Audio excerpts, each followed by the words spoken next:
Buenas noches. En esta edición del Tuyo Mali, como en realidad en las anteriores, estamos muy contentos de contar con nuestros invitados. Han sido 4 piezas que llamaron la atención desde el comienzo en la selección de la subasta y que debo decir que rápidamente se agruparon por una cuestión, yo diría, hay algo estructuralmente de diseño que tienen las 4 piezas que me parece que definen unas actitudes muy precisas con lo que podemos llamar diseño. Algunos llaman diseño industrial, pero también hay 2 aquí diseñadores industriales, pero también es un conjunto que amplía esa actividad y también cuestiona lo que un objeto de diseño o de diseño industrial puede evocar. Seguramente lo verán especialmente en el trabajo de Javier. Esta vez, como la anterior, quería hacer una mención especial a los miembros del comité de la subasta, quienes hemos organizado esta serie de conversatorios. Voy a nombrarlos. Empiezo por mí, voy en alfabético y acabo con la dirección, con Lucía de la Puente, Natalia Delgado, Talía Durán, Jimena González, Gonzalo Lee, Ginette Rumbroso, Rosa María Macera, Isabel Miro Quesada, Julio Noriega, Jackie Simon, Inés Temple, Úrsula Vega, y un agradecimiento especial yo creo, al presidente de este comité, Armando Andrade, por la iniciativa, la energía y sobre todo yo creo que una historia de aporte en relación a colocar el diseño en el discurso, en la construcción de cultura a partir del diseño y el arte, ¿no? Antes de empezar también el agradecimiento a los auspiciadores del Tuyo Mali de esta sección, a UBS, nuestro patrocinador oficial cuyo compromiso con el arte es destacado alrededor del mundo, a Porsche, a Joyería Gaia, al Estudio de Abogados Rebasa y Alcázar, al Club Náutico San Marino, a Arquimsa, a la revista Cosas, a Cuna y a Roche Bobois. Nada, creo que tenemos un día cargado y voy a dar directamente pase a que nos hagan, por favor, las presentaciones de su trabajo, ¿no? Le pediría a Ricardo, por favor, para empezar. Hola, Pablo. Bienvenido, Ricardo. Buenas noches a todos. Para empezar, tengo que mencionar que yo trabajo con mi socia, Karen Nishimura, con la cual hemos hecho una marca que es Rica. Trabajo hace muchos años con ella y venimos haciendo productos que distribuimos en tiendas especializadas de diseño, utilizando materiales recuperados y procesos de baja tecnología, procesos artesanales y procesos actuales de tecnología. En ese camino hemos hecho diversos productos. Aquí, por una parte de ellos, tenemos más de 100 creaciones que vendemos. Hemos trabajado también con comunidades artesanales para el desarrollo de colecciones, como la que estás viendo aquí, una colección de cerámica en la cual utilizamos los pitones de las cámaras de llantas, que era para nosotros un residuo, porque usábamos solo el caucho de la cámara para hacer algunos objetos. Empiezo esta historia de la pieza que estoy presentando en la subasta, hablando del 1917, el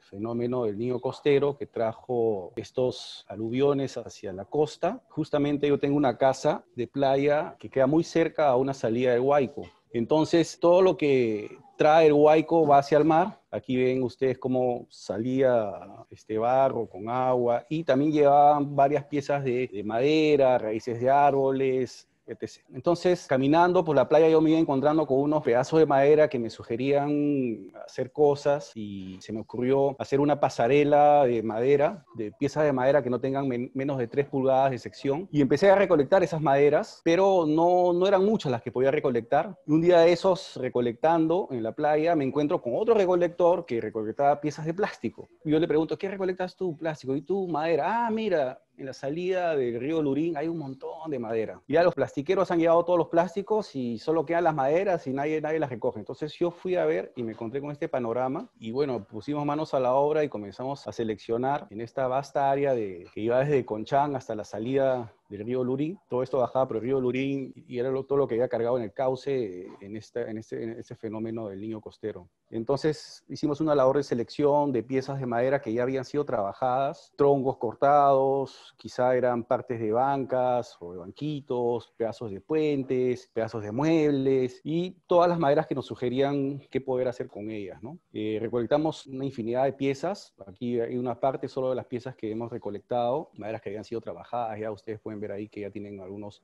agujeros para ensambles, un tronco ahí que parece un puente, otro que parecía una mesa. Y estas maderas me sugerían hacer objetos. Al final sí pude terminar la pasarela de las maderas porque conseguimos muchas. Así fue como quedó la pasarela de madera recolectada. Como ustedes ven, son piezas de distintas maderas, distintos tonos, lo cual le da carácter a esta pasarela, ¿no? Continúo contando que en los viajes que he hecho de trabajo con comunidades artesanas, me he encontrado con unas piezas de mobiliario hechas con técnicas tradicionales y estas me han sugerido mucho hacer una colección de muebles. Yo veía estas piezas como parecían animales, ¿no? Esto es en Lamas. Esta otra pieza la encontré en Piura, cerca de Catacaos. Tenía, según el dueño, más de 100 años esta pieza de algarrobo, la cual me sugería mucho. Esta otra pieza la encontré en Lambayeque, en una zona cerca del Bosque Pomac. Y esto sí, ya me decía, estos son animales, ¿no?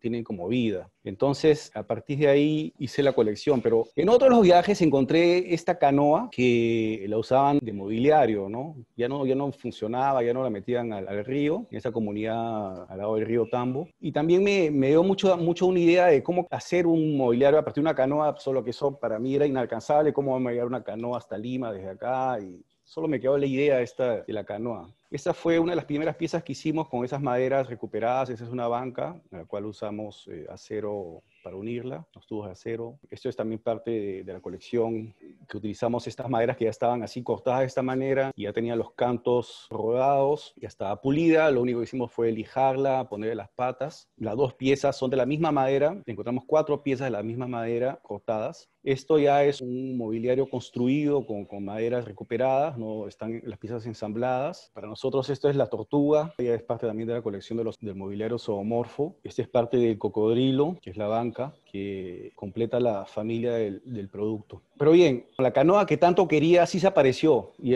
no apareció solo una, aparecieron como 4 embarcaciones. En una de esas búsquedas encontré en una demolición que iban a destruir todo lo que había adentro, y encontré esas embarcaciones. Entonces las recolecté, estaban en este estado. Esta era la canoa más pequeña, supongo que es del Amazonas, de una comunidad nativa. Estaba en muy mal estado, entonces lo que hicimos fue restaurarla, quitarle todos los clavos, volverla a que la madera tenga todo su belleza y el color que debía tener. Entonces, puliéndola, ya salió el color original de la madera. Es una caoba. Dejamos el trabajo que había sido prehecho, ¿no? Estos tallados que los hizo alguna comunidad. Intentamos dejarla lo mejor posible la madera. Les insertamos unas patas de otra madera y con unos tensores de acero inoxidable. Y surgió la 4ª pieza de la colección de animales. Este es el quirquincho. Es el armadillo, la palabra quechua, quirquincho, que es la forma que me sugería esta banca ya terminada. Y es la pieza número 54 de la subasta. Espero que la disfruten. Muchas gracias, Ricardo. No, me parece muy interesante estas dos experiencias tan fuertes que has comentado sobre todo un posicionamiento con relación al diseño y el reciclaje de los materiales, no importa qué material y no importa qué forma. Y este trabajo de recorrido y contacto con toda la diversidad de artesanos, de comunidades y esa cultura del mueble y del cuerpo, de alguna forma, ¿no? Y nada, me ha hecho pensar cómo al reciclador al final, finalmente, si espera lo suficiente, el objeto que imagina también le llega, ¿no?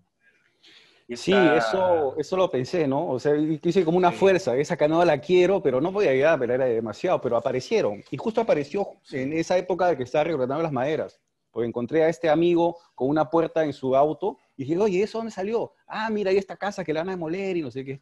Fue en ese proceso de búsqueda que aparecieron las embarcaciones.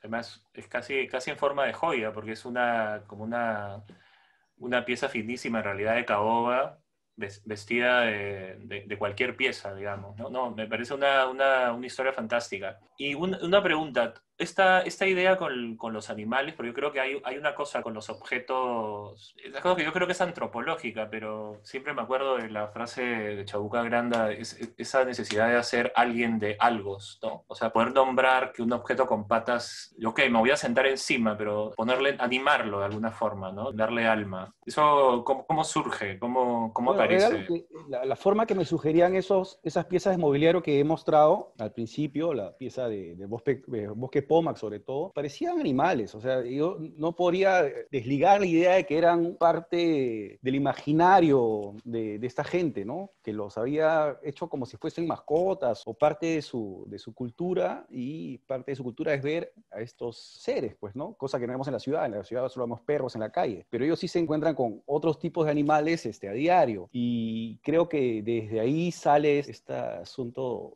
zoomorfo de sus piezas de mobiliario, ¿no? Pero es lo que yo me imagino, es lo que yo me imagino al ver, Sí, pues, ¿no? bueno, finalmente lo usamos en el lenguaje, ¿no? Porque nunca decimos soporte, sino decimos las mesas y las sillas tienen patas, que finalmente también es una animalización de la cosa, pero quería Correcto. darle ahora la voz a Paula Cermeño. Gracias, Paula, bienvenida. Hola, Paulo, gracias. Bueno, buenas noches con todos. Yo soy Paula Cermeño, soy diseñadora industrial y en los últimos años en realidad he venido trabajando con diferentes maneras en las que nos relacionamos con las plantas y entonces digamos que el primer proyecto que digamos motiva esta línea para mí es el momento en que encuentro que las hojas de plátano en realidad, si bien sirven mucho como material para cuestiones alimentarias, también tienen propiedades que sirven para sanar las quemaduras. Entonces, a partir de ello, desarrollé una serie de vendajes para sanar las quemaduras, digamos, como si fueran objetos domésticos, curitas, ¿no? Y me interesó superponer el lenguaje, digamos, como más técnico-médico con el lenguaje orgánico de la hoja, y eso en realidad me hizo pensar en muchas cuestiones sobre la biodegradabilidad de los implementos médicos, entre otras cosas. Y bueno, siguiendo por ese mismo recorrido, en ese momento yo me encontraba en Suiza y entonces tenía a mano las plantas alpinas y quería de alguna manera darle forma al uso o a las propiedades de las plantas, ¿no? Entonces, digamos, si una planta era para desestresarse, entonces acá yo hice, por ejemplo, un caramelo antiestrés, ¿no? Entonces, el caramelo antiestrés uno lo tiene que reventar para poder comérselo y entonces así en ese espíritu son desarrolladas las formas y las maneras de usar estos diferentes productos, ¿no? Sean ingeridos o aplicados a la piel. Y aquí también es importante decir que siempre busco en estos momentos colaborar con diferentes expertos de estos campos. En esa misma línea, en realidad, volviendo a Lima, realicé una investigación que es como una especie de paralelo al proyecto anterior, y aquí en colaboración con Paloma Duarte de Milla Rastrera y desde una investigación de la Católica desarrollamos esta línea mapeando los diferentes recursos que componen nuestra diversidad local. Luego, el año pasado pude volver a Suiza para hacer una residencia de diseño y en esa oportunidad hice este libro que es sobre diferentes plantas que se encontraban en el sitio de la residencia y también contiene una serie de documentaciones sobre conversaciones con diferentes expertos que trabajan con plantas, ¿no? Desde laboratorios de cosmética hasta arte con fibras vegetales, a partir de lo cual hice que es uno de mis proyectos más recientes. Esta es una serie de mascarillas biodegradables que tienen impregnadas ciertos extractos de plantas, entonces cuando uno las rehidrata pueden ser aplicadas, ¿no? La intención aquí era generar una respuesta como más sencilla y más, digamos, biodegradable y coherente con el medio ambiente que lo que se viene haciendo en la cosmética, que es bastante sofisticado, ¿no? Y bueno, de aquí quería dar un giro un poco hacia también mis aproximaciones hacia objetos más como domésticos, digamos, que también tienen que ver en realidad con nuestra interacción con las plantas. Uno es el caso de este juego que se llama jardinería y que sirve para hacer justamente jardinería dentro del departamento. Entonces hay, por ejemplo, la jarra que tiene un pequeño desfase para que el asa de la jarra pueda ser alcanzado si la jarra está en una repisa muy alta y que se pueda regar cualquier planta con mucha facilidad. Y bueno, acá en realidad me interesó mucho también el moldear los materiales, el poder prensar el metal, dar forma a los diferentes procesos, ¿no? Y luego acá, por ejemplo, este Farm Bay que fue hecho también desde Suiza en colaboración con Vitra, desde Cal, es una aproximación a esta familia de Workbase de los hermanos Burulek, en la que nos dieron la oportunidad de reinterpretar su familia de productos, y en este caso yo propuse hacer una granja de oficina. Entonces, a través de estos módulos lineales, el cubículo se transforma en una especie de estructura que permite plantas enredaderas y plantas que puedan trepar. Y bueno, eso me lleva a retroceder un poco hacia los, digamos, inicios de mis aproximaciones hacia el diseño, y lo que me trae hoy a esta conversación, que es la pieza de la subasta. En realidad, yo comencé a desarrollar una vasija con doble contenedor cuando estaba en Francia, Valencia, dentro de un workshop donde el pedido era hacer una reinterpretación de la ánfora griega. Entonces, pensando en la forma vertical de la ánfora y en sus proporciones, se me ocurrió hacer de repente una especie de contenedor que también tuviera una tapa que sirviera para también beber el contenido, ¿no? Y es así que surge esta especie de botella con sombrero. Esto fue en el 2012.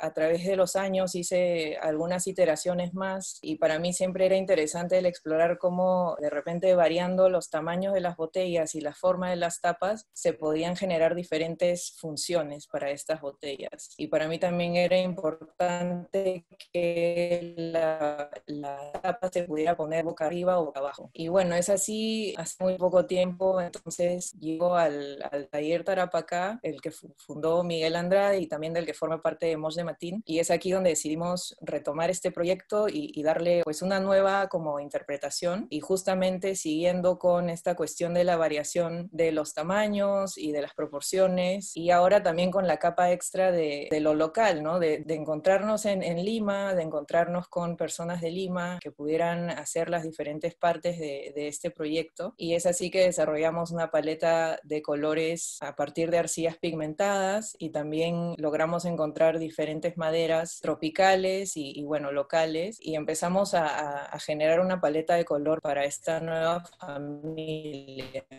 Y aquí a la izquierda hay una imagen, una que es los 5 colores ya quemados, pero el de la derecha que pareciera que todos son del mismo color, en realidad sí se ven antes de la quema final, entonces es bastante confuso y no se notan los colores en el proceso, ¿no? Eso es algo que se nota al final. Y bueno, eso es lo que me trae aquí hoy, y es a través de eso que llegamos a desarrollar estas piezas, ¿no? Que finalmente la botella grande, digamos, la vasija grande persiste, pero también hay una vasija mediana y una vasija pequeña que en realidad es más como una botella que uno puede llevar consigo, y estos pequeños pocillos que también pueden servir para hacer diferentes bebidas, por ejemplo, calientes, ¿no? Como el té. Entonces, es así como llego a este punto. Nada, muchísimas gracias, Paula.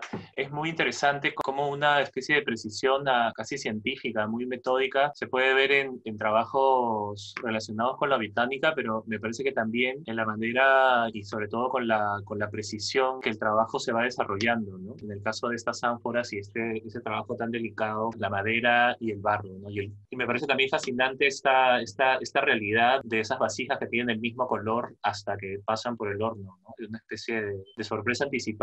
Pero nada, y otra cosa que quería comentar y de alguna manera pedirte si puedes desarrollar es, siempre me ha parecido muy interesante en tu trabajo con relación a los productos naturales y dejamos la cuestión médica o cosmética, que muchas veces el lugar del diseñador, uno muchas veces lo imagina después que alguien imaginó algo como eso, ¿no? O sea, quiero hacer un parche de plátano y vas y le preguntas a un diseñador, por favor, dale forma a este parche de plátano. Pero en tu investigación hay un trabajo obviamente de diseño del producto, pero también hay una mirada sobre las cosas que se pueden transformar en otras cosas, ¿no? Por ejemplo, en este caso, sobre una cuestión general de la medicina y los productos naturales, ¿no? Digamos que cómo también el diseño puede tener una curiosidad compartida con un botánico o con un médico. Y simplemente el inicio de la conversación puede surgir en cualquiera de estas áreas, ¿no? Bueno, en realidad todos son finalmente objetos, digamos, funcionales. Todos son objetos funcionales que nos sirven de alguna manera, ¿no? Y creo que el diseño, digamos, industrial clásico se centra en lo que es el espacio doméstico, pero también hay otros espacios donde hay objetos que usamos y que podemos también entrar a diseñar, ¿no? Y bueno, la cuestión también con las plantas es también relacionada con, digamos, el bienestar y con resaltar estas propiedades y con la biodiversidad misma, ¿no? A mí me parece importante resaltar que de repente en la diversidad de alternativas y de soluciones que damos hay más posibilidades que si damos una misma solución para todo. Y creo que también reconocer las diferentes dimensiones, como decías, del diseño en las decisiones de cómo establecemos nuestra relación con el mundo, ¿no? Con el mundo vegetal, con el mundo de los objetos, con las materialidades. Nada, quería agradecerte y nada, para darle la palabra a Luis Ortiz de Ceballos. Antes hemos tenido a dos diseñadores industriales, no solo de oficio, sino de formación. Tenemos a Luis que tiene formación y es arquitecto, pero que también trabaja en el diseño de objetos de otras escalas. Hola, ¿qué tal? Buenas noches a todos. Bueno, la pieza que yo presento hoy día, la lámpara Orbit Solar, tiene su origen aquí. Yo soy arquitecto de formación y bueno, conservé esta pieza que era parte de una maqueta del año 1995, la que está a la derecha, por supuesto, y hubo un ejercicio que trataba de hacer una cúpula de estas rusas que tienen esta forma así, moscovitas, y la solución que en ese momento le di en esa época fue todo el mundo rompiéndose la cabeza, bueno, hagámoslo con planos repetidos, ¿no? Entonces funcionó y de hecho después dije, bueno, esto debería estar iluminado porque era bonita, entonces ahí comenzó la curiosidad por hacer objetos, ¿no? La lámpara que viene al costado, que también está en la época de la universidad, ya saliendo, y fue la primera experiencia con un objeto utilitario que no sea parte de la arquitectura, ¿no? De diseño de un objeto. Siempre buscando movimiento y sobre todo los objetos de matemática compleja, ¿no? Siempre me he preguntado por qué los humanos, digamos, nos centramos mucho en construir y utilizar la línea recta, el cuadrado, eso en la naturaleza no existe, ¿no? Es una pregunta que se me quedó ahí y que fue parte y sigue siendo parte de mi trabajo, ¿no? Buscando siempre algunas formas un poco más complejas. Bueno, estos son los primeros ejemplos muy antiguos, ¿no? Del año 2000, de lámparas que hice al principio, ¿no? Siempre con esa tónica, buscando de alguna manera el movimiento, pero de manera estática, ¿no? En esta parte de mi trabajo, en los albores de mi trabajo, esto era lo que yo concebía. Por ejemplo, podemos ver acá esta lámpara que está en el medio, se parece mucho a lo que viene de la arquitectura, ¿no? Y en la búsqueda de estas formas complejas, como vemos acá en la naturaleza, fue que yo quise, digamos, llevar mi trabajo. Poco a poco fui aprendiendo, digamos, imaginen un tronco que está acá a la derecha, para poder lograr esa matemática había que resolver el plano de esto, ¿no? Estos planos repetidos vienen, obviamente, de mi formación como arquitecto, y para lograr que este volumen virtual, vale decir, creado con planos repetidos, se llegue a parecer a algo que ha sido hecho por la naturaleza, se requería resolver el plano, ¿no? El plano que parece a esta paleta de pintor, cuando se giraba, lograba este movimiento, ¿no? El resultado final fue esta lámpara, y así las lámparas que fui creando en esa época, esta de arriba está en el Mali, estas tres de arriba, la medusa y en fin la corona, siempre tenían esa búsqueda, ¿no? De todo este proceso me lleva finalmente a esta lámpara, que es de este tipo de lámparas la más compleja, y además utilizaba luz LED, ¿no? Anteriormente, bueno, antes no había luz LED en realidad, ni siquiera en el mercado peruano, otro de los problemas, y bueno, esta lámpara incorporaba luz LED, lo cual fue algo interesante, y además llevaba la fuente de luz escondida, ¿no? Adentro se ve como una caverna, acá abajo a la izquierda, que es todo el interior que parece como un espinazo de una ballena, ¿no? Esto parece una almeja o un asteroide. Bueno, luego pasé a hacer sillas también, siempre con la tónica de los planos repetidos, pero ya esta vez también trabajando en el acero inoxidable, ¿no? Madera, acero inoxidable y diferentes alturas, también AAA para mesas de comedor, de cocina o de barra, y siempre trabajando con estos planos, ¿no? El paso siguiente a esto era tratar de resolver una silla o una pieza, mientras menos componentes tenga, era mejor, ¿no? Y pasamos a este modelo, que la gracia de este modelo es que utiliza una sola pieza con una única forma para crear la silla, ¿no? El ensamblaje de esta silla se crea en base a 18 Ls exactamente iguales, ¿no? Y el tema era conseguir esa forma, ¿no? Conseguir esa forma que pudiera darle estética al conjunto en general, ¿no? La forma de esa pieza única. Luego ya pasé más al movimiento, ¿no? Llegando un poco a los objetos que se mueven. Esta sola lámpara tiene varias posibilidades. Y bueno, también estuve trabajando siempre con líneas rectas, nunca abandoné las líneas rectas, ¿no? Pero siempre buscando la simpleza. Estas tres formas, esos tres objetos le daban forma a esta lámpara, ¿no? Muy sencilla de hacer, pero el resultado final tenía una simpleza engañosa, ¿no? Y es muy fácil de hacer en realidad el foco que haya contenido adentro, y tiene una luz muy, muy bonita. Esta es la prima hermana de esta otra lámpara que está, digamos, puesta en una estructura de acero y que hace recordar a estas cámaras del siglo XX que te ponías así, por eso le llamo la modelo cámara, pasando también por objetos pequeños utilitarios como portafotos, portavinilos, siempre con el tema del do it yourself también, para que la gente pueda, digamos, incorporarse al objeto, ¿no? Utilizarlo, tocarlo, ¿no? Interaccionar con él. Y bueno, luego también esta silla trapecio, que me gusta mucho, mantiene la estructura del acero. Ya que empecé a trabajar con el acero, empecé a, digamos, a dominar un poco más las técnicas de la utilización de este material y el proceso industrial, ¿no? Cómo lograr que el proceso industrial en el medio en que tenemos pueda, digamos, ser más rápido, ¿no? Ser más rápido y eficiente, sobre todo con los formatos de los materiales que tenemos acá. En el doblado del acero, justamente, bueno, ahora que hay un pánico por el tema del virus, nadie quiere tocar sus zapatos ni ponerlos en el piso, este diseño pues lo deja como flotando. Una isla para sofá, también trabajando con la madera y el doblado de la madera, que no es tan sencillo, pero se puede trabajar bien. Y ya las cosas que se mueven, esta lámpara se mueve totalmente, tiene 2 posiciones, además puede ser colgante y puede estar en el piso, ¿no? Se puede colgar y estar en el piso y se mueve totalmente como estas rejas o estos colgadores de lavanderías, ¿no? Se llama el modelo 10. Finalmente, la pieza que presento tiene también todo este resumen en la búsqueda de las cosas mecánicas de los artefactos, que es lo que a mí me gusta, las cosas que se mueven. La órbita solar que estoy presentando pues ahora se basa en la observación del movimiento de los bastidores, de los telares, ¿no? La trama de urdimbre de una persona que está, digamos, utilizando este aparato se convierte en un objeto de observación, ¿no? Esto lo uno a otros artefactos que yo ya he visto en la universidad, como el teolito y las cosas que me encantan, como los artefactos de la ciencia, como el astrolabio. Luego de un dibujo, la idea salió rápidamente, se hizo la matemática de este proyecto y resultó en la lámpara que estamos presentando ahora en el Mali, ¿no? Tiene doble giro, doble movimiento, las patas se salen muy fácilmente y permiten estar en distintas posiciones, ¿no? Como si fuese una luz que uno apunta en miles de direcciones, ¿no? Tiene doble giro y, bueno, es la pieza que estamos presentando ahora, ¿no? Nada, muchísimas gracias, Luis. Es una deformación profesional también, en mi caso como arquitecto, esta forma que ha tenido por lo menos la historia del dibujo en 2 dimensiones del arquitecto tan desarrollado como para poder dominar todo, ¿no? La idea de la sección en 2 dimensiones, que es una manera de traer la tridimensionalidad, ¿no? Y me parece además que muy, muy sugerente como en tu evolución la aparición de la luz, un poco los hace edificios, pero también como que completa el cascarón, ¿no? Hace que una estructura se llene. Es muy bonito como la geometría que construyes y el material que has escogido en realidad permites que se llene de luz, ¿no? Es una cosa interesante. Quería preguntarte un poco más sobre este par, sobre esta familia del proyecto Cámara y el proyecto de la lámpara de pie Orbeat Solar que está ahora en la subasta, porque son como unos elementos que tienen, por un lado, mucha autonomía, son como unos seres también, para seguir un poco como los animales de Ricardo, o sea, tienen como mucha presencia, mucha autonomía, y por otro lado, como comentábamos antes, te sugieren una interacción, ¿no? O sea, no solo de la función, o sea, están hechos como para que ese movimiento dependa de ti, ¿no? Y que se regulen perfecto. O sea, tienen una dimensión antropométrica muy, muy fuerte, ¿no? ¿Tú cómo ves esa relación de estos objetos con el cuerpo, ¿no? Estos que además son unas lámparas.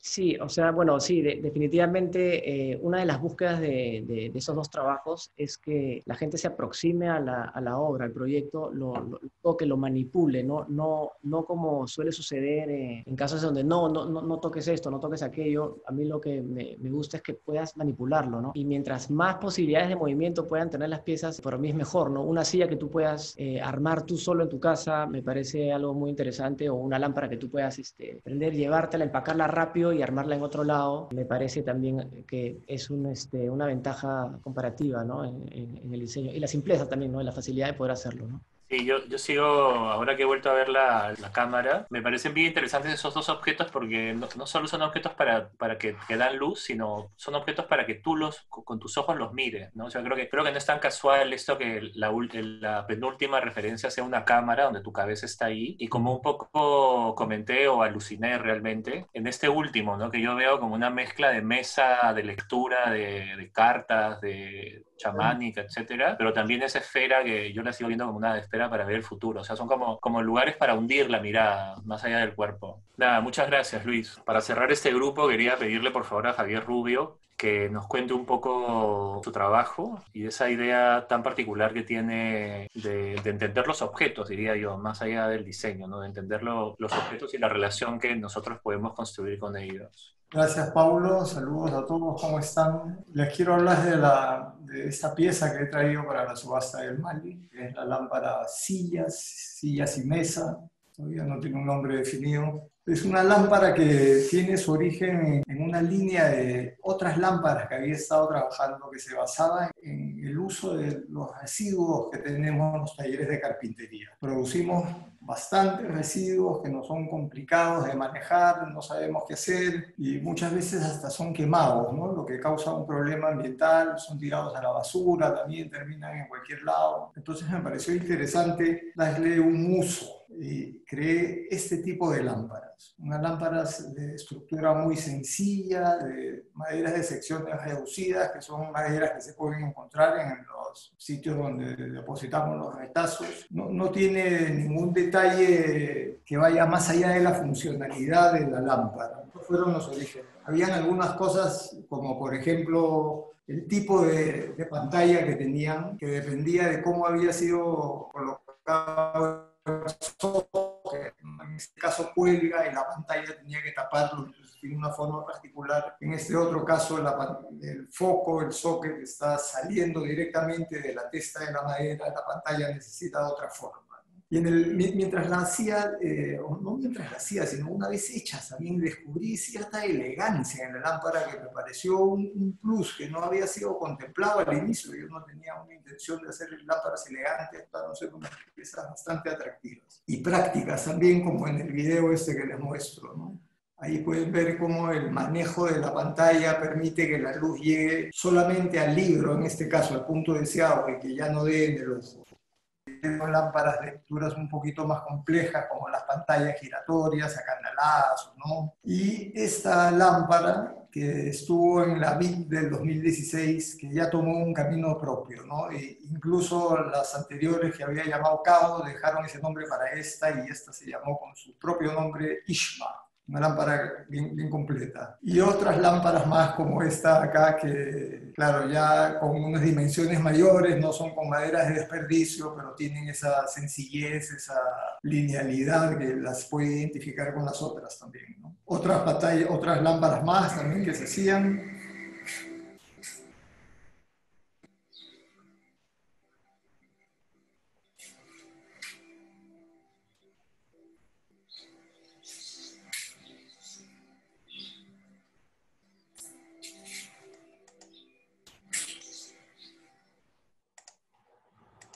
Me invitó a hacer una muestra en sus salas del Lima Modern, y ahí las cosas empezaron a desarrollarse un poco naciendo de esta línea CAO, pero tomando ya su camino propio, ¿no? Hicimos unas piezas un poquito más complejas, acá tenemos algunas más, hay otras piezas, acá hay una imagen donde se puede ver un poquito más de la complejidad que estaba tomando el trabajo, ¿no? Hay maderas que se habían curvado. Acá estoy justamente curvando la lámpara, la pantalla, perdón, de una lámpara que veremos más adelante, y aparecen las sillas. Las sillas en el diseño de muebles es un elemento icónico por excelencia, ¿no? Entonces, yo no podría decir que ha sido una decisión consciente el haber plantado las sillas ahí, pero me parece que es lo más natural del mundo que un carpintero, diseñador, ponga una silla ahí. Y la silla también tiene, además de este elemento de ser, ese elemento icónico, tiene esa potente capacidad para dar un mensaje, para contar una historia, ¿no? Sobre todo las sillas vacías. El trabajo se hacía manualmente, con mucha dedicación, y aquí podemos ver cómo la silla, esa misma silla que antes estaba en la testa de la madera y que daba o contaba una historia particular, la silla puesta en una situación de equilibrio distinta o de desequilibrio, ya empieza a contar otra historia, ¿no? Eso es lo que me parece interesante de estos trabajos, lo que narra la pieza y la capacidad que tiene la pieza de recibir la historia misma del observador. Cada uno puede poner su propia historia ahí. Una silla vacía, dos sillas, una junto a la otra. ¿Qué cosa está pasando ahí o qué ha pasado ahí? Eso es otra historia. 4, 5 sillas. Ahí tenemos otra historia más. Cada uno que ve estas lámparas creo que se puede detener y ponerse o a pensar qué cosa está pasando o a vertir sus propias historias en ellas. Ya acá en la sala de Lima Modern, esta es la colección literatura que dice dentro de este tipo de lámparas CAO. A la izquierda tenemos Conversación en la Catedral de Vargas Llosa, a la derecha está Lost Jim de Joseph Conrad. Acá tenemos otra vez a la izquierda las lámparas Sillas, que es una obra teatral de Ionescu, si no me equivoco. Y a la derecha La misteriosa llama de la reina Loana de Eco. Hay cosas que van enriqueciendo el alma Esta pieza sigue siendo tan funcional como las otras, pero hay un detalle que le da color al alma, ¿no? Eso me ha parecido genial. Hay un detalle más en la reina Loana, otro detalle más. Ahí podemos apreciar la llama misma, ¿no? De la que habla el título de la novela. Y aquí ya empezamos a ver la pieza que estoy presentando en esta subasta. No está ya desarmada, todavía no se ha armado. Acá tenemos ya la lámpara terminada con un detalle particular, ojalá lo puedan ver. No sé si ven en el vértice más cercano de la mesa esa esquina con un color rojizo. Esa es otra madera que se usó para hacer esa esquina y esa pata. Si me preguntan por qué, tampoco podría responder. No sé por qué, pero me parece que esos detalles que son mínimos y que implican un trabajo adicional y muchas veces innecesario en la pieza, la marcan de alguna forma. Le dan un carácter escondido, secreto, que tiene un valor enorme para mí. Bueno, las piezas todas esta colección, esta es una serie de 20 piezas, están firmadas. El lote es el 62 para la subasta. Y con eso terminamos. Muchísimas gracias, Javier. Se agradece que nos hayas introducido en la historia de estas lámparas y como tú bien dices, en la aparición de esta silla, ¿no? Que no son parte de un plan, sino que son parte de un proceso, yo diría, de diálogo con un objeto, ¿no? Y me ponía a pensar que claro, esa sugerencia de la silla vacía o las sillas vacías y las historias que uno se cuenta, cuando uno ve algunas fotos clásicas de, no sé, del espacio escénico o un cuarto vacío, ¿no? Y ve esas fotos con sillas, en realidad se me acaba de ocurrir que en realidad siempre el siguiente elemento, además del espacio obviamente, siempre es una luz. Son como dos cosas necesarias, ¿no? Una luz en la forma de lo que sea, de una vela, de una lámpara, lo que sea, y esa silla, ¿no? Y me parece súper bonito ese círculo que también hace estas historias. En realidad ni siquiera son historias, son soportes para historia, ¿no? Estos soportes para historias que tú insertas en la silla, ¿no? Y es un poco una cosa que me parece fascinante porque el diseño tiene tantas capas que puedes, no sé si la palabra es sintetizar, pero tantas dimensiones en las cuales uno se puede relacionar. Y te quería preguntar si además de esta serie tienes otros objetos donde se han dado esos casos, donde tú introduces una dimensión así de, no sé si narrativa, pero en todo caso de soporte para la narración, ¿no? Para una narración. Sí, y diría además que es casi una constante en mí.